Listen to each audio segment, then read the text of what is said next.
Hello and welcome back to EpiDecoded. I'm Dr. Arora, and today we're going to unravel a question that sits at the heart of both clinical practice and public health. Can you trust that test? Whether it's a rapid COVID test, a mammogram, a cholesterol screening, or even a home pregnancy kit, we rely on tests to tell us something crucial about our health. But what makes a test good? What makes it trustworthy? To answer that, we're going to explore two fundamental concepts in epidemiology: validity and reliability. Don't worry, I'll break them down simply with real-world examples. And by the end of this episode, you'll never look at test results the same way again. Let's start with reliability. Think of reliability as consistency. If you take the same test multiple times or have different people perform it, does it give you the same results each time? Imagine stepping on a scale 5 times in a row. If it tells you 5 very different weights, it's not a reliable scale. It might be fancy, it might be digital, it might even have Wi-Fi, but if the readings bounce around, something's off. In healthcare, this happens more often than you might think. Let's say a blood pressure monitor gives different readings each time you use it. Or two radiologists interpret the same X-ray differently. That's low reliability. On the flip side, if a test gives the same results again and again under the same conditions, we say it has high reliability. But here's the catch. A test can be reliable without being valid. And that brings us to the more critical piece: validity. Validity is about accuracy, how close a test result is to the truth. Let's go back to that scale example. Suppose the scale always says you're 5 kilos heavier than you really are. Every time, consistent, yes, but accurate. No, so it's reliable, but not valid. In medicine, that's a big problem. A test might consistently show abnormal results, but if it's not detecting the right thing, it's not useful. In fact, it can be dangerous. Validity has two main components: sensitivity and specificity. These two terms are essential for understanding how well a test performs. Sensitivity refers to a test's ability to correctly identify those who have the disease, the true positives. A highly sensitive test catches nearly everyone who's sick. It misses very few cases.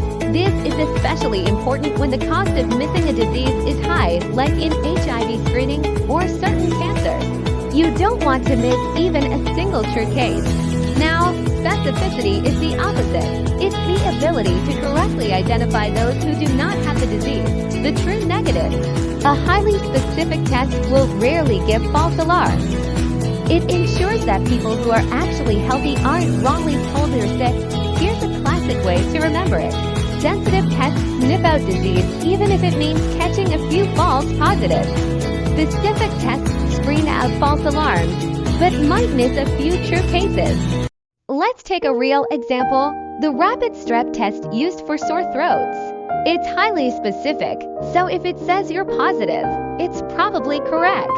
But it's not very sensitive, so it might miss some real infections. That's why, if a rapid test is negative, doctors often do a backup throat culture to catch those that were missed. There's also something called a positive predictive value, or PPV, and its cousin, the negative predictive value, or NPV. These tell us, if a test result is positive, how likely is it that the person actually has the disease? And if it's negative, how likely is it that they're truly disease-free? These values depend not just on the test itself, but also on the prevalence of the disease in the population. For example, if a disease is very rare, even a test with excellent sensitivity and specificity may give more false positives than true ones, just because the actual number of true cases is so low. That's why mass screening programs can be tricky, especially when the disease is uncommon. A test might sound impressive on paper, but if used the wrong way, it can do more harm than good, causing unnecessary anxiety, expensive follow-ups, or even invasive procedures.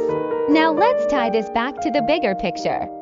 Understanding validity and reliability isn't just about lab tests or fancy machines. It's about trust. It's about being able to say, yes, this result means something, or no, this might not be accurate. We need to retest or try another method. It helps clinicians make better decisions. It helps public health officials choose the right screening tools. And it helps patients, like you and me, navigate our health with more confidence. Let me give you one last example. During the early days of the COVID-19 pandemic, we saw an explosion of tests hit the market. PCR tests, antigen tests, antibody tests, all with different reliability and validity profiles. The PCR test was, and still is, highly sensitive and specific, but slower and more expensive. The rapid antigen test was quicker and cheaper, but less sensitive, especially early in infection. Understanding the strengths and weaknesses of each helped doctors decide which test to use and when. That's the power of these concepts in action. So the next time you get a test result, whether it's positive or negative, take a moment to ask, how consistent is this test? How accurate is it? What's the chance that this result reflects reality? Because medicine isn't just about what the test says. It's about how we interpret what it means in context, with clarity, and with care. That's all for today's episode of EpiDecoded. I'm Dr. Arora, and I hope you now have a better understanding of what makes a test trustworthy and why that matters. In our next episode, we'll talk about something just as critical: how we predict the future of disease by studying the natural history of illness and learning how to describe prognosis in clear, meaningful ways. Until then, stay curious, stay informed, and stay well.